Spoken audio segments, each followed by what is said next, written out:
Bem, agora vamos comentar algumas situações que levam a modificações nas proporções fenotípicas.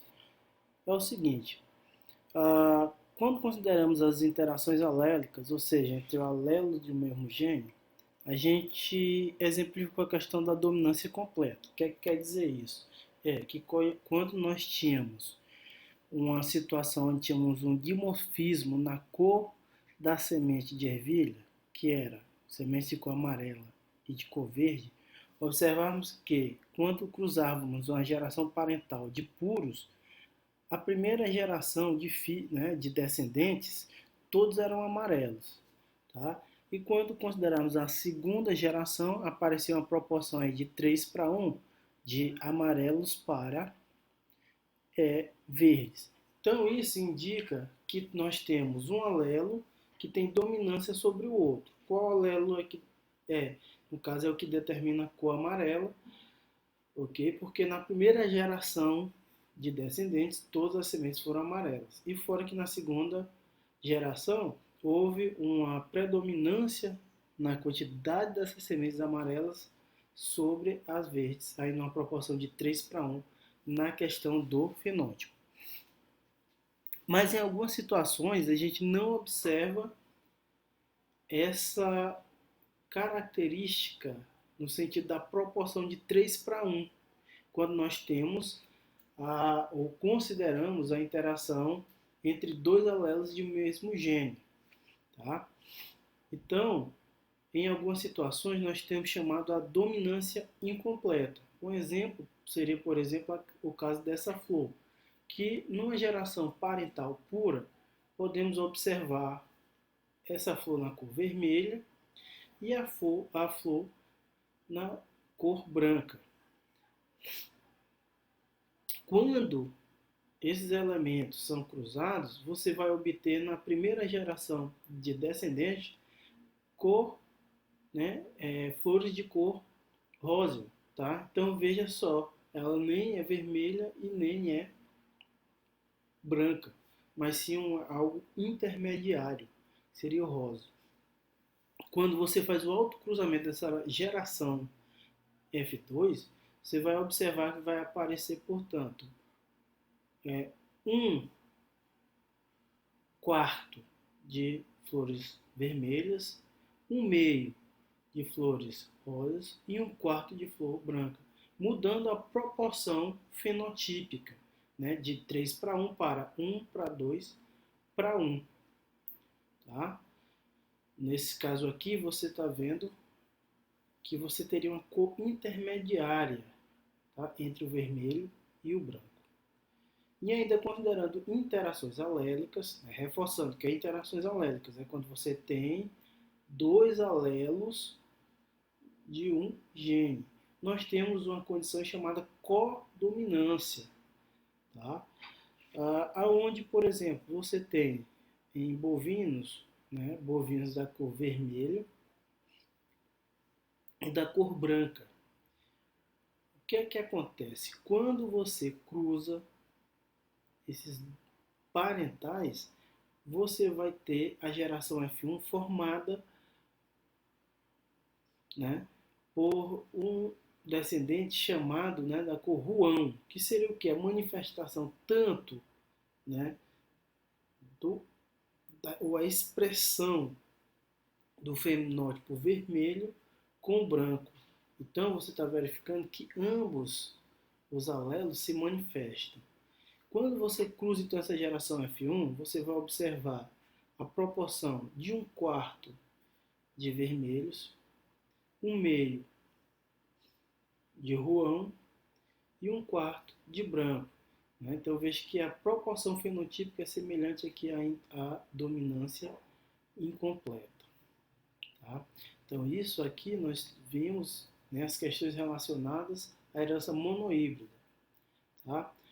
No entanto, nós podemos ter os casos das interações não alélicas, ou seja, agora a questão não é a relação apenas entre os alelos, mas entre genes que estão em cromossomos diferentes e que interagem entre si para determinar uma característica, tá?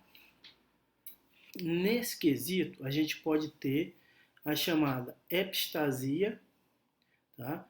E aqui a gente vai exemplificar casos de epistasia simples. Então, no caso de epistasia simples dominante, ao invés de nós termos aquela proporção esperada de 9 para 3 para 3 para 1, nós vamos ter de 12 para 3 para 1. O que seria a ideia de epistasia dominante? Seria que eu vou ter um alelo que ele vai interagir com o outro, permitindo ou não a manifestação desse outro alelo. Então vamos ver aqui o caso, a coloração em abóboras, tá? Então veja o seguinte, aqui nós teremos a interação entre um alelo A, tá? Um gene, na verdade, A, e um gene B.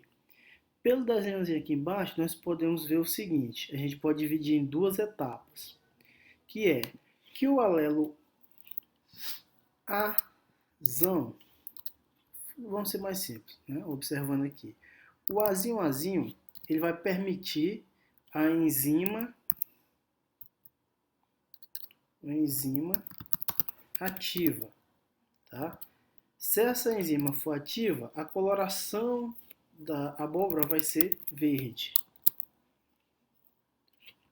Ok? Que é azinho no caso. Se eu aparecer apenas um A, okay? essa enzima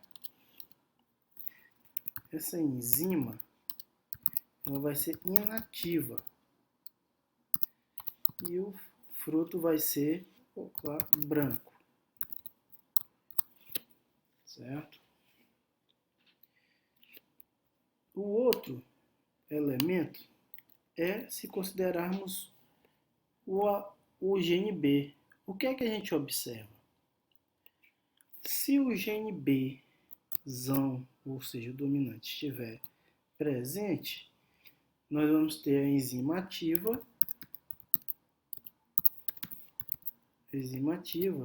e o fruto vai ser amarelo. Já se ele for Bzinho,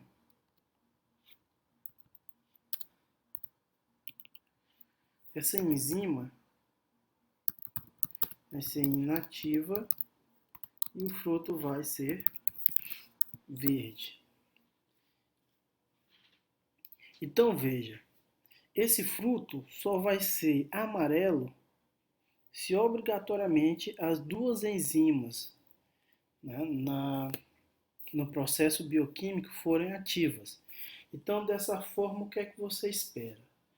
Que o fruto só vai ser amarelo se o gene A, né, for recessivo, pois de tal forma nós temos que a enzima vai ser ativa e permite a ação do gene Bzão, tá?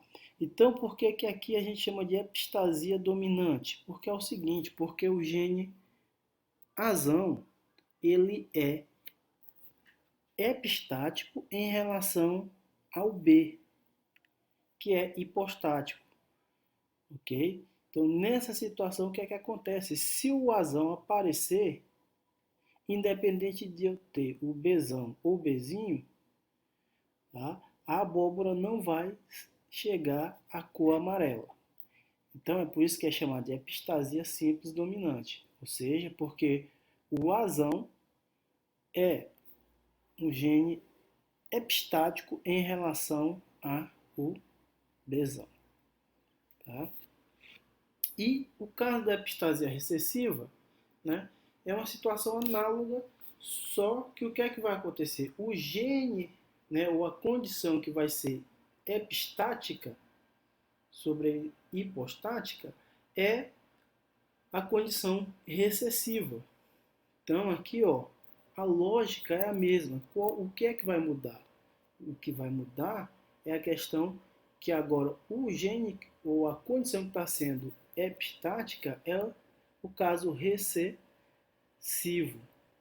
tá? Porque nos casos recessivos ocorre a inativação da enzima, tá? Que faria eu passar de uma condição a outra, né, de uma condição A para uma B, que essa B obrigatoriamente é necessária para uma condição C. Né? Então, estamos vendo a diferença agora, é simplesmente que, né, em relação ao anterior, em decorrência que agora o gene epistático, ele vai ser recessivo. O recessivo vai ser epistático sobre, né, o outro gene. Tá? E aí muda aqui, no caso, a herança, que vai ser de 9 para 3 para 4. Então, meus caros, nessas situações aqui, nós temos uma fuga, né, das proporções fenotípicas esperadas para a primeira lei de Mendel e para a segunda lei de Mendel.